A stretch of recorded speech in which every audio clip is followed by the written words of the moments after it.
Hai hai hai, Assalamualaikum warahmatullahi wabarakatuh.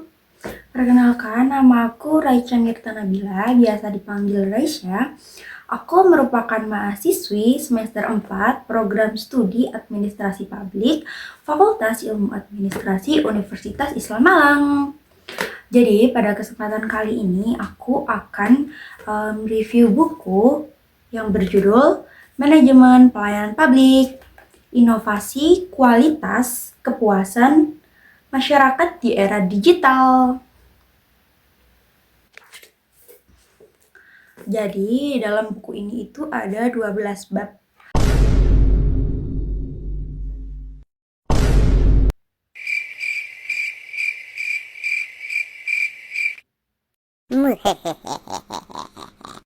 Bab 1, Pengantar. Pada buku Manajemen Pelayanan Publik oleh Hayat ini dijelaskan bahwa pelayanan publik adalah pilar utama bagi negara yang berfungsi dengan baik.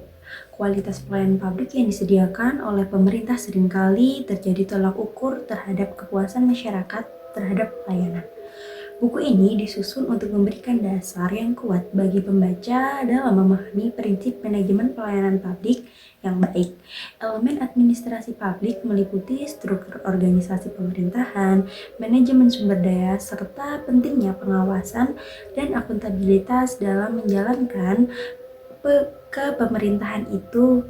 Fungsi administrasi publik adalah tugas-tugas yang dilakukan dalam menjalankan administrasi pemerintahan ini, termasuk perencanaan, kebijakan, dan strategi untuk mencapai tujuan organisasi dan kebijakan publik.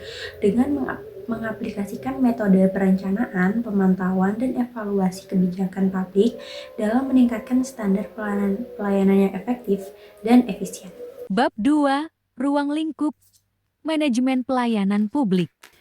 Manajemen adalah proses perencanaan, pengorganisasian, pelaksanaan, dan pengendalian manusia, material, atau finansial untuk mencapai tujuan yang ditetapkan secara efisien. Manajemen di sini memainkan peran penting dalam mengatur jalannya pelayanan publik agar efektif dan efisien, sehingga mencapai tujuan yang telah diharapkan oleh masyarakat. Beberapa ahli yang dicantumkan pada buku ini telah mendefinisikan manajemen. Sebenarnya bila disimpulkan, definisi para ahli ini sama. Jadi kesimpulannya bahwa manajemen adalah proses yang kompleks dan terstruktur yang melibatkan serangkaian tindakan yang dirancang untuk menggerakkan sumber daya manusia untuk mencapai tujuan yang telah ditetapkan. Dengan memahami definisi manajemen, tentu di sini kita akan meninjau apa itu pelayanan publik. Secara sosiologis, publik mengacu pada masyarakat yang terbentuk dari sistem hubungan sosial di mana individu berinteraksi satu sama lain. Pelayanan publik pada dasarnya yakni serangkaian aktivitas yang dilakukan oleh lembaga birokrasi publik untuk memenuhi kebutuhan masyarakat, entah dalam pelayanan administratif, pelayanan barang maupun pelayanan jasa. Pelayanan publik di sini menyediakan layanan secara optimal sesuai dengan tuntutan, dinamika, dan kebutuhan masyarakat. Namun, peningkatan pelayanan publik saat ini masih belum optimal dan masih menjadi tantangan yang sepenuhnya belum teratasi hingga kini. Ruang lingkup pelayanan publik dalam buku ini mencakup beberapa aspek seperti pelayanan administratif, pelayanan barang dan jasa, serta pelayanan teknologi informasi melalui e-government. Pelayanan publik yang baik dapat meningkatkan kepuasan masyarakat. Manajemen publik adalah bagian dari administrasi publik yang mengkaji restrukturasi organisasi. Dengan demikian, untuk menjalankan tugasnya dengan baik, manajemen publik membutuhkan pemahaman yang komprehensif tentang berbagai aspek organisasi. Seperti yang dijelaskan sebelumnya, bahwa pelayanan publik merujuk pada layanan yang disediakan oleh entitas negara dengan tujuan memenuhi hak dan kebutuhan dasar warga negara. Bab 3, Dasar Hukum dan Regulasi Pelayanan Publik. Setelah kita membahas mengenai pelayanan publik, di sini kita akan mereview dasar hukum dan regulasi pelayanan publik. Jadi bagaimana sih hukum pelayanan publik di Indonesia? Seiring berjalannya waktu, tuntutan masyarakat mengenai pelayanan publik yang dilaksanakan secara efisien dan prosedur yang transparan terus meningkat. Tugas pemerintah di sini adalah bertindak sebagai regulator dan pelaksana kebijakan. Regulasi pelayanan publik tersebar dalam peraturan sektoral dengan standar yang bervariasi, sehingga membuat pelayanan publik di Indonesia sulit dikelola. Meskipun pemerintah telah berusaha meningkatkan dengan berbagai kualitas layanan melalui berbagai kebijakan, mulai dari instruksi dan surat edaran. Yang menjadi dasar hukum pelayanan publik pada buku ini adalah Undang-Undang Nomor 25 Tahun 2009 tentang Pelayanan Publik, mengatur hak dan tanggung jawab dalam memberikan layanan kepada warga dan negara penduduk. Pasal 4 Undang-Undang ini menjelaskan tentang beberapa prinsip pelayanan publik, misalnya pelayanan publik harus berorientasi pada kepentingan umum. Warga negara berhak menerima layanan yang sesuai dan penyelenggara layanan harus memiliki kompetensi dan etika yang baik, tetapi reputasi buruk juga harus ditekankan dalam pelayanan ini. Oleh karena itu, penting bagi penyelenggara untuk memahami dan menerapkan prinsip tersebut dengan cermat. Disebutkan juga oleh Mahmudi tahun 2007 bahwasanya prinsip pelayanan publik meliputi kesederhanaan dalam prosedur, ketegasan, kepastian waktu yang terjamin, dan ketetapan produk pelayanan publik. Berkaca pada uraian prinsip yang disebutkan, menjadi penyelenggara pelayanan publik tidaklah mudah. Diperlukan komitmen yang kuat dari para penyelenggara layanan. Regulasi adalah serangkaian aturan yang mengatur penyelenggaraan layanan oleh pemerintah atau institusi publik agar terpenuhinya kebutuhan warga negara.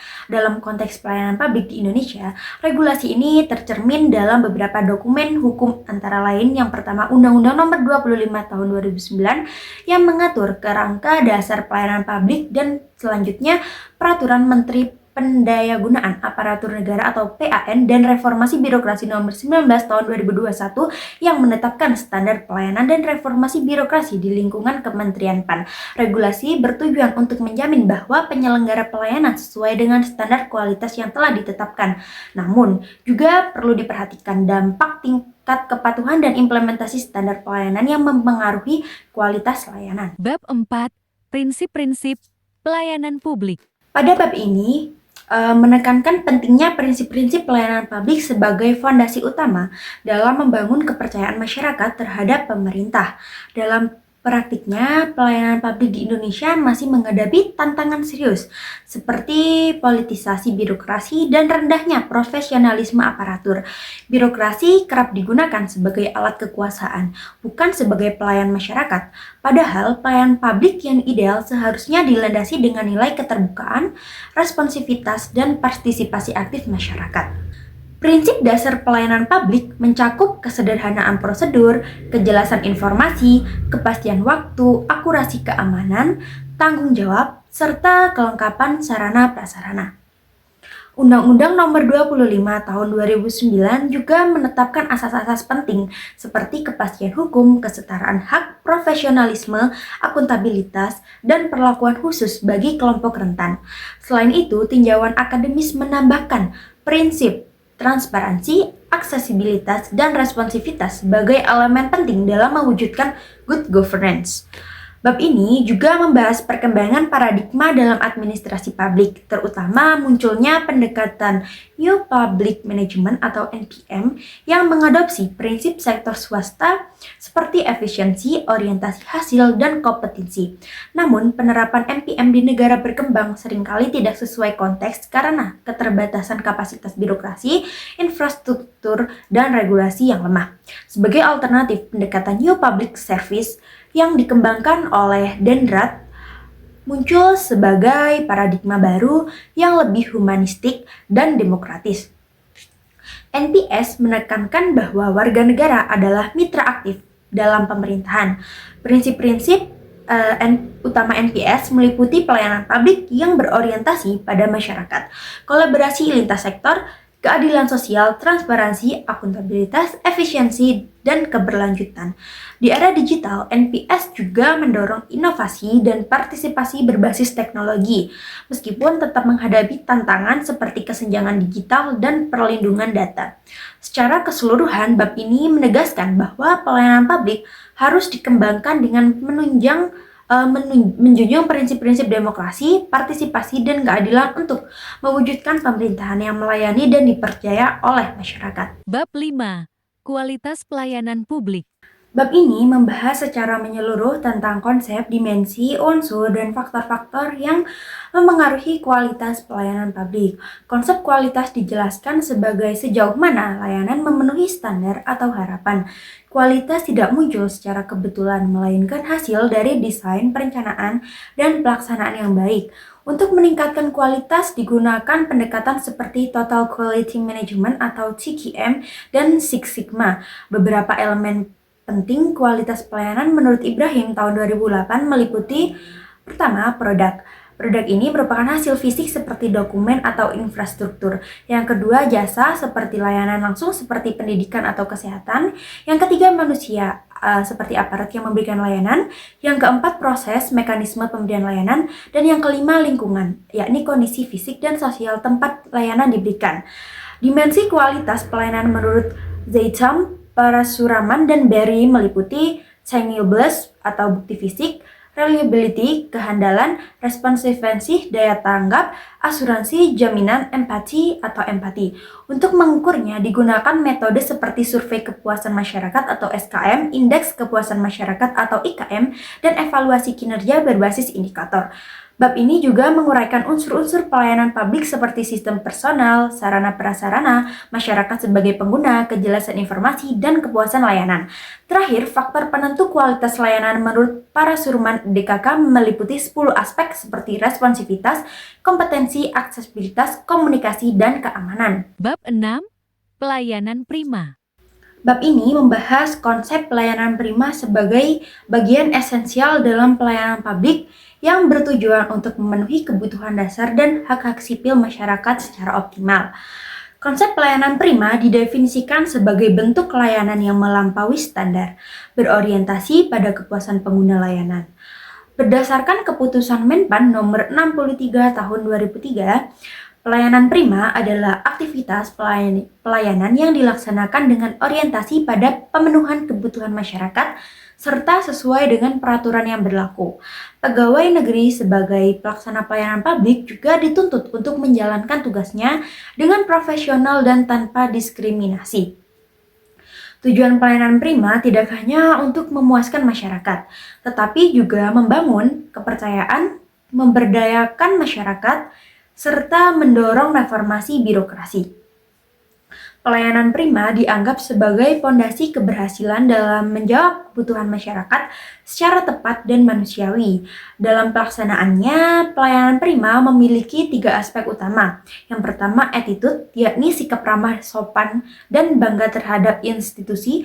Yang kedua, attention, yakni perhatian dan empati terhadap kebutuhan pengguna layanan. Dan yang ketiga, action, yakni respon cepat dan tindakan nyata terhadap kebutuhan pelanggan. Di bagian akhir, ditegaskan bahwa pelayanan prima menjadi indikator penting dalam menilai kemajuan sebuah negara. Negara maju biasanya memberikan pelayanan di atas standar minimum, sedangkan negara berkembang sedang berproses untuk mencapainya. Peningkatan kualitas pelayanan menyangkut aspek teknis seperti ketepatan waktu, ketelitian, kesopanan, serta tanggung jawab dalam menangani keluhan.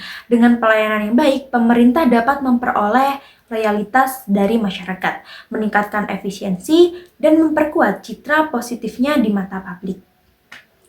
Secara keseluruhan, bab 6 menekankan bahwa pelayanan prima adalah kunci keberhasilan pelayanan publik modern.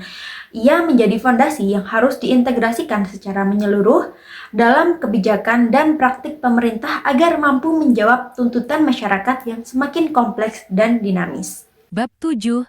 Permasalahan. Manajemen pelayanan publik. Di berbagai negara, termasuk di Indonesia ini, reformasi publik memiliki tujuan utama yakni memberikan pelayanan publik yang efisien dan berorientasi pada hasil. Permasalahan ini tidak jarang ditemukan dari lembaga internasional misalnya IMF dan Bank Dunia. Mereka hanya berfokus pada sentralisasi dan fokus pada pemerintahannya saja, sehingga memerlukan dorongan agar tidak hanya pemerintahan tetapi juga sektor swasta. Pelayanan publik cenderung seragam tanpa mempertimbangkan keragaman karakteristik dan kebutuhan warganya. Upaya yang dilakukan untuk meningkatkan kualitas pelayanan publik juga tidak hanya dilakukan melalui kebijakan, tetapi juga pelatihan dan pengembangan pegawai publik dalam memberikan pelayanan sehingga berdampak pada kualitas. Sayangnya, manajemen pelayanan publik di Indonesia masih banyak menghadapi berbagai permasalahan. Bab ini menguraikan 3 perspektif utama yang berkembang seiring berjalannya waktu. Yang pertama, Old Public Administration, selanjutnya New Public Management, dan yang terakhir, New Public Service. Pendekatan terakhir setelah 3 itu tadi yang menjadi fokus utama bagi berbagai negara disebut dengan istilah good governance. Semua pendekatan ini menyoroti pentingnya pelayanan yang berkualitas demi meningkatkan kesejahteraan masyarakat. Bab 8. Standar pelayanan minimal. Bab ini membahas kerangka hukum dan pelaksanaan standar pelayanan minimal atau SPM dalam pelayanan publik yang berlandaskan pada UU Nomor 25 Tahun 2009 tentang pelayanan publik. SPM merupakan instrumen untuk menjamin layanan dasar yang adil, terukur, dan berkualitas kepada masyarakat. SPM didefinisikan sebagai standar minimum layanan dasar yang wajib disediakan oleh pemerintah dan wajib diterima oleh setiap warga negara. Komponen utama SPM mencakup prosedur pelayanan, batas waktu, biaya hasil layanan, fasilitas, kompetensi pelaksana, serta mekanisme pengawasan dan evaluasi. Penerapan SPM bertujuan untuk memberikan kepastian hukum, meningkatkan transparansi, mendorong partisipasi publik, dan menjadi tolak ukur kinerja pemerintah dalam layanan publik. Selain itu, SPM juga menjadi dasar penganggaran berbasis kinerja dan alat evaluasi keberhasilan pelayanan daerah. Secara keseluruhan, bab ini menekankan pentingnya SPM sebagai wujud nyata dari prinsip good governance dan sebagai sarana untuk meningkatkan kesejahteraan masyarakat melalui pelayanan publik yang setara dan profesional. Bab 9. Kinerja dan profesionalitas pelayanan publik. Kinerja sektor publik menjadi subjek yang penting untuk diperhatikan karena adanya ketidakpuasan yang muncul dari masyarakat. Di tengah perubahan yang semakin pesat, pemerintah adalah kunci proses demokrasi yang harus memelihara kepercayaan masyarakat dengan meningkatkan kinerja para pegawai. Dalam konteks kinerja sektor publik, diperlukan parameter yang jelas untuk mengukur kinerja aparatur berdasarkan standar yang telah ditetapkan. Selain itu, pengukuran kinerja juga berfungsi sebagai alat kontrol bagi manajemen dalam merumuskan kebijakan. Pengelolaan SDM yang kompeten dan profesional oleh organisasi mencakup penggunaan potensi SDM sesuai dengan kebutuhan organisasi.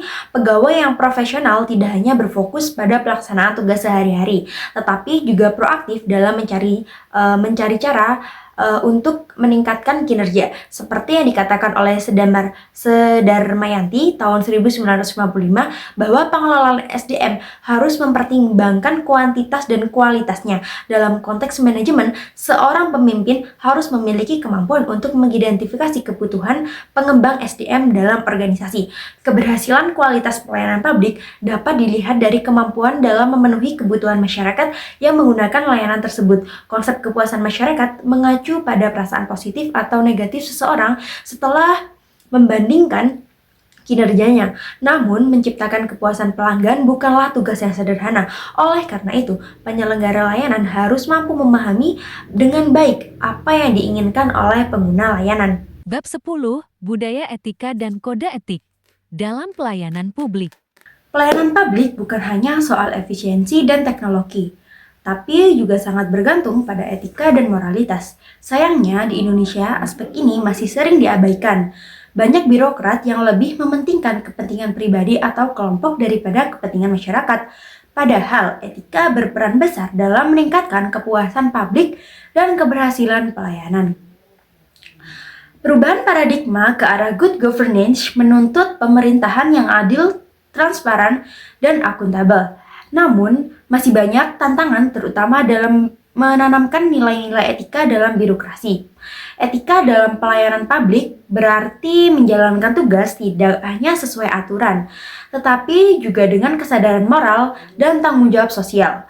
Pemahaman ini didukung oleh pemikiran tokoh seperti John Rohr dan Cherry L. Cooper yang menekankan bahwa pengambilan keputusan administratif harus dilandasi oleh nilai-nilai moral dan pertimbangan etis.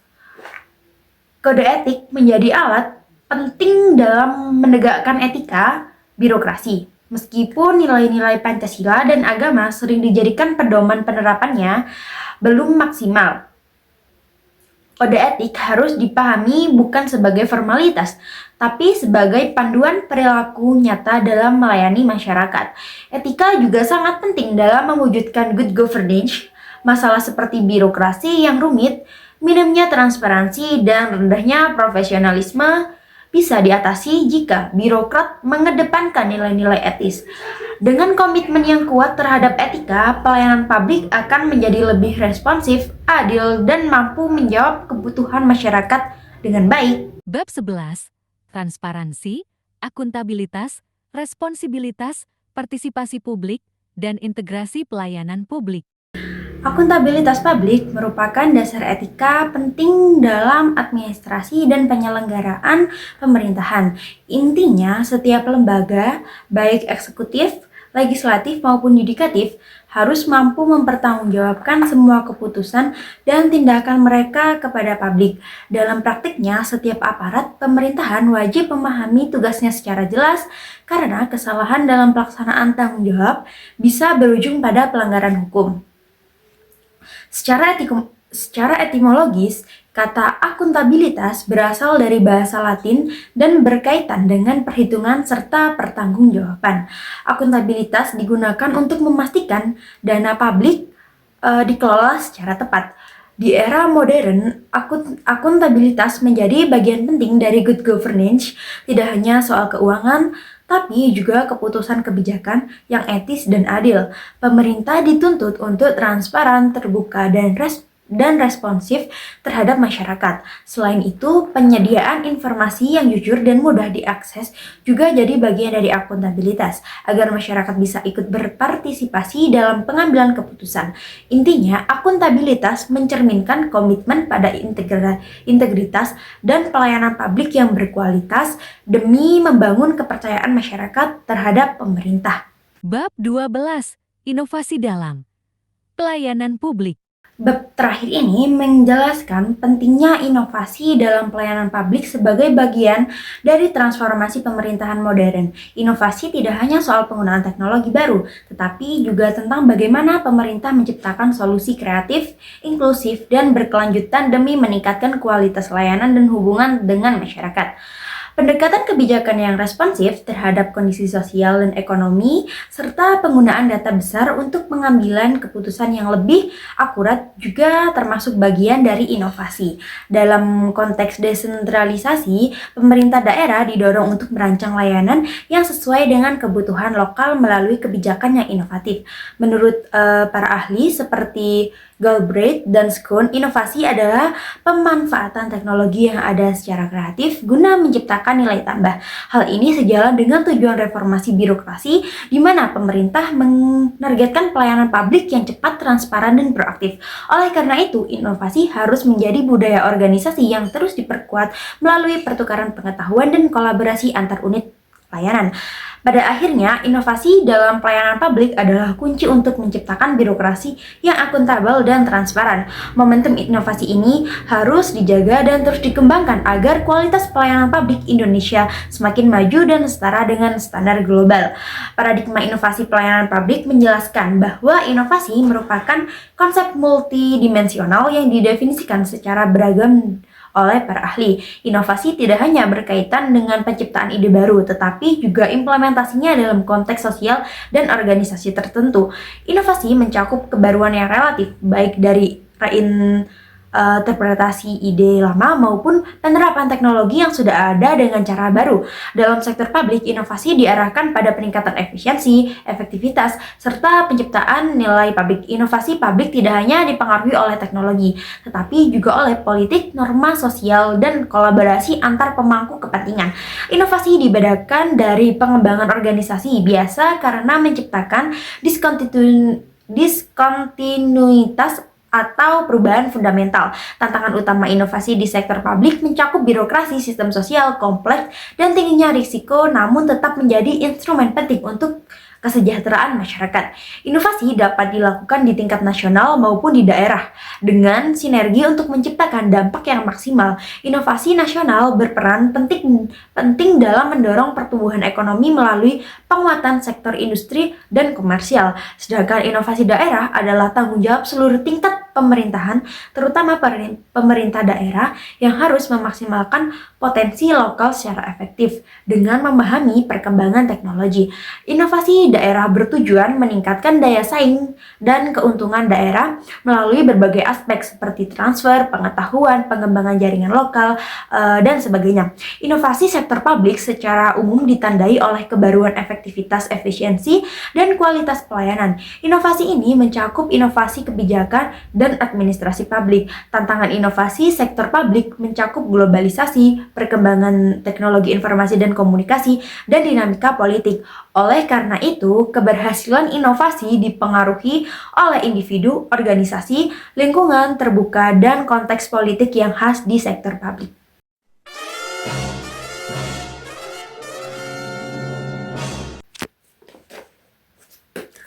Secara keseluruhan, buku ini menawarkan wawasan yang kaya dan menggugah pemikiran loh. Tidak hanya memperkaya pengetahuan, tetapi juga mengajak pembaca untuk melihat isu dari sudut pandang yang lebih reflektif. Sebuah bacaan yang patut diapresiasi dan direkomendasikan untuk siapapun yang haus akan perspektif baru. Aku ada pantun nih, jalan-jalan ke kota lama. Tak lupa beli buku cerita. Bukunya selesai, ilmunya terasa. Semoga bermanfaat untuk kita semua. See you, bye-bye. Wassalamualaikum warahmatullahi wabarakatuh.